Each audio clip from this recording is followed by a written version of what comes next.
So not every relationship is something that you have to keep trying to save. Oh yeah, this is a tough one for a lot of people to hear because you know how we're told a lot, like, hey, keep putting in an effort, keep trying to make it work. Relationships are tough.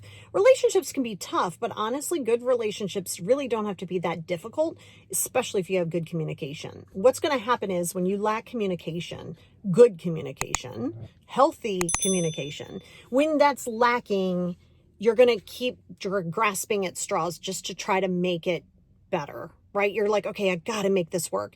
And then you have the chatter of other people, maybe how you were brought up, maybe certain things within religion or anything spiritually that you have going on that you're like, okay, I have to make this work. There's other people involved than just you, right? In relationships, it takes two people, right? It really does. So it's one thing if you're like, I really want this to work so bad. I want this friendship to work, this relationship of any sort to work.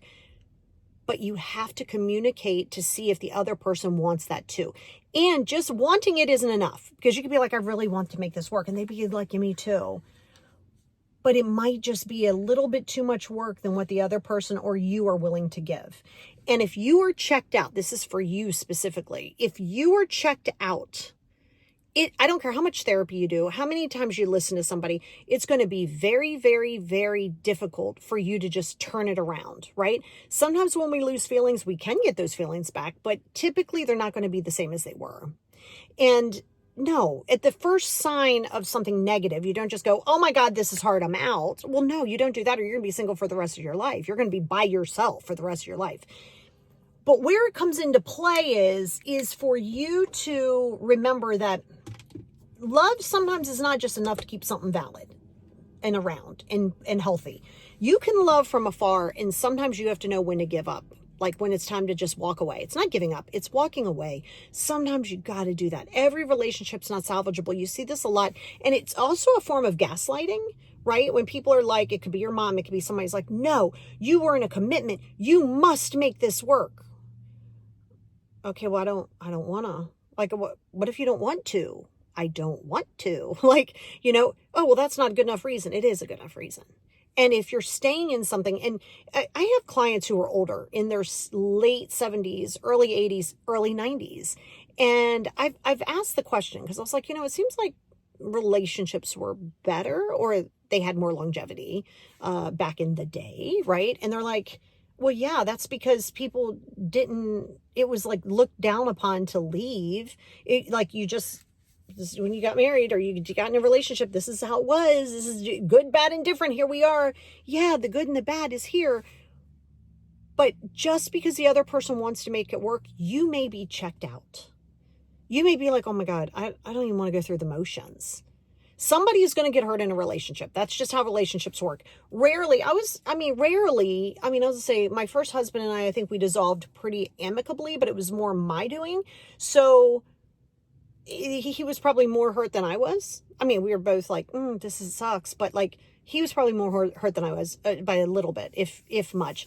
But there's always two people, and one person is always going to end up a little less hurt than the other person. And then when you see that person who left, or could be you, and you're out living your best life, and these people are like, oh my God, why couldn't they do that with me? It's not always about you. And this is that personal part that you go, but if they don't make it work, I'm not worthy. How come they can show up for that person, but not show up for me? Like, how come they can do that now? Sometimes we are just not compatible with a person. Not everybody that you meet in this lifetime are you just going to hit it off with. You're not just going to hit it off and be like, oh, look at this. We can totally make this work. I can make myself like this person and love this person. No, you can't. You can try. But typically, sometimes people grow apart. This goes back into, I did a podcast on why there's no such thing as one soulmate. There isn't. And you might want to listen to that.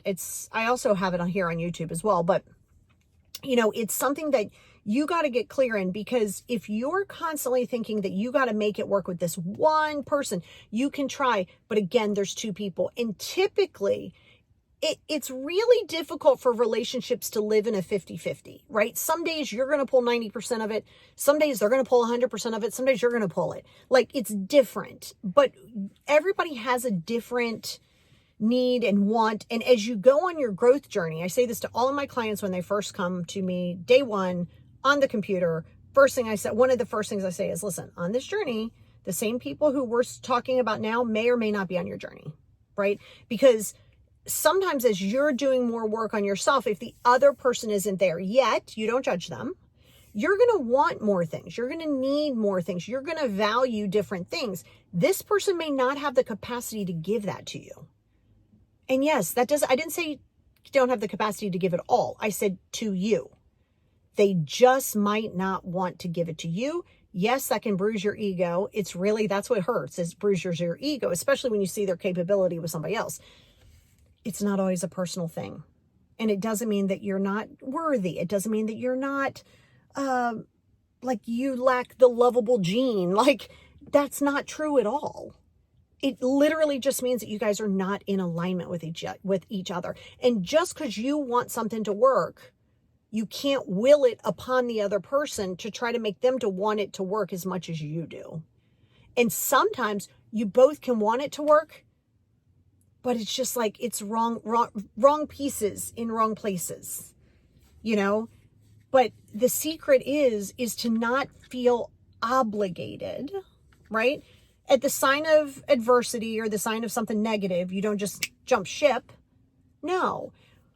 But that's why you work on healthy communication. You've got to be able to communicate with your person, people, whatever, throughout your life. That's why you can't avoid conflict. You can't avoid those things, because how else is somebody going to be able to hear you? Because the other side of that is you've got to be willing to say, I really want this to work, and understand, ego has to go on the shelf here, and understand that they may say, I don't want this to work.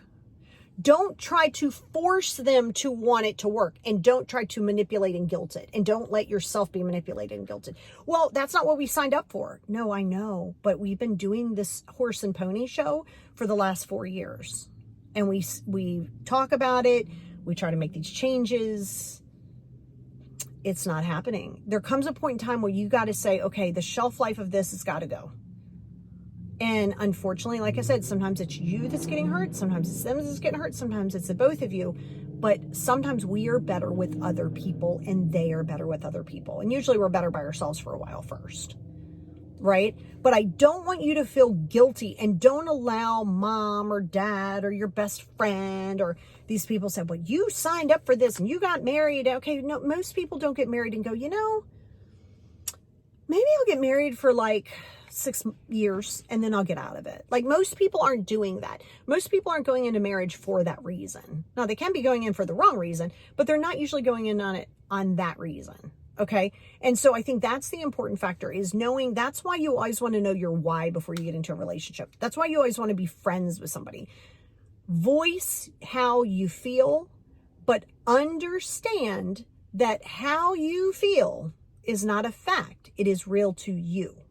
And how you feel may not be how somebody else feels. And just because you voice your feelings does not mean that that person has to suddenly change their entire being because of you. You can say, hey, this is what I need. And then it is up to you to say, okay, you know what? Sometimes you have to be the one. The other person might not go. And sometimes you have to be the one to go, I love what we've shared. I love this. This is not beneficial for either of us right now. And yeah, we're going to have to call it quits. But don't give up at the drop of a hat, but don't stay longer than the expiration date. And sometimes you're staying long after the expiration date, and nobody likes spoiled milk.